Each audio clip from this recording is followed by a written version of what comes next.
নমস্কার, কেমন আছেন সবাই? আশা করি ভালোই আছেন। আমরাও ভালো আছি। তবে আমার একটু সর্দি লেগেছে। গলার সুরটা শুনেই বুঝতে পারছেন গলাটা ধরা, নাকটা পুরো বন্ধ। দুপুরে রান্না করে আমি স্নান সেরে ঘরে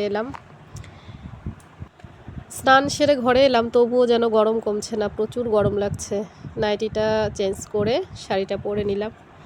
মেয়েকে অনেকক্ষণ আগেই স্নান করিয়ে ওর ঠাম্মির কাছে দিয়েই আমি রান্না করতে গিয়েছিলাম। এখন গিয়ে দেখবো ও কী করছে, ওকে নিয়ে এসে ঘুম পাড়াবো।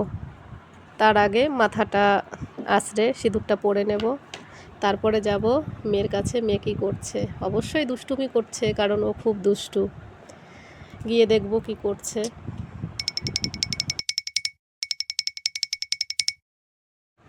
আমাদের বাড়ির পিছন দিকটায় খোলা মাঠ। আজকে দেখছি উত্তরে হাওয়া দিচ্ছে, বাইরেটায় বেশ ভালোই হাওয়া চলছে আর পরিবেশটাও ঠান্ডা, কিন্তু ঘরের ভিতরটায় এতটাই গরম, আমি শাড়ি পরতে পরতেই এত ঘেমে গেছি। ওয়েদারটাও একটু চেঞ্জ হয়েছে, দেখছি আমার মতন অনেকেরই সর্দি লেগেছে, কারো কারো আবার জ্বরও হয়েছে। তো আমার জ্বরটা হয়নি, কিন্তু খুব সর্দিটা এত পরিমাণে লেগেছে যে নাকটা পুরো বন্ধ। দুদিন ধরে তো মাথাটাও খুব ভার ছিল, আজ বেশ ফ্রেশ লাগছে। আমার মাথা আঁচড়ানো, চুল বাঁধা সবই হয়ে গেছে। এবার যাব মেয়ের কাছে।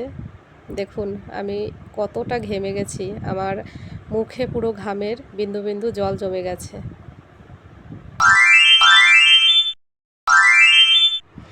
আমি যাচ্ছি এখন উপরে মেয়েকে আনতে, ওর ঠাম্মার কাছে খেলা করছে। আমি নিচ থেকেই ওদের গলার আওয়াজ পাচ্ছিলাম, তো চলে এসেছি উপরে। কি করছো মাম্মাম এখানে? রান্না। কি রান্না করছো? মিষ্টান্ন। মিষ্টান্ন? কে খাবে তোমার মিষ্টান্ন? ঠাম্মা। ঠাম্মা? কই ঠাম্মা কই?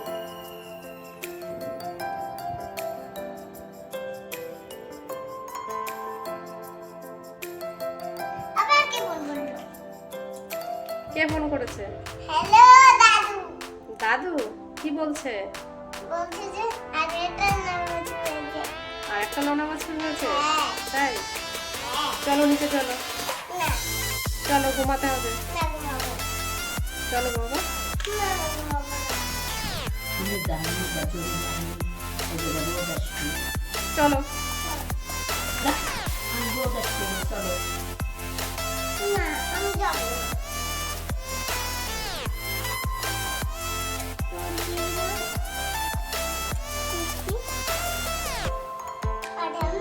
আমার হুম। খুব সুন্দর বানানো মিষ্টান্ন। হ্যাঁ। এবার একটু চাপা দিয়ে দেবো। দাও। দিলাম চাপা। হয়ে গেছে? হয়ে গেছে? হ্যাঁ।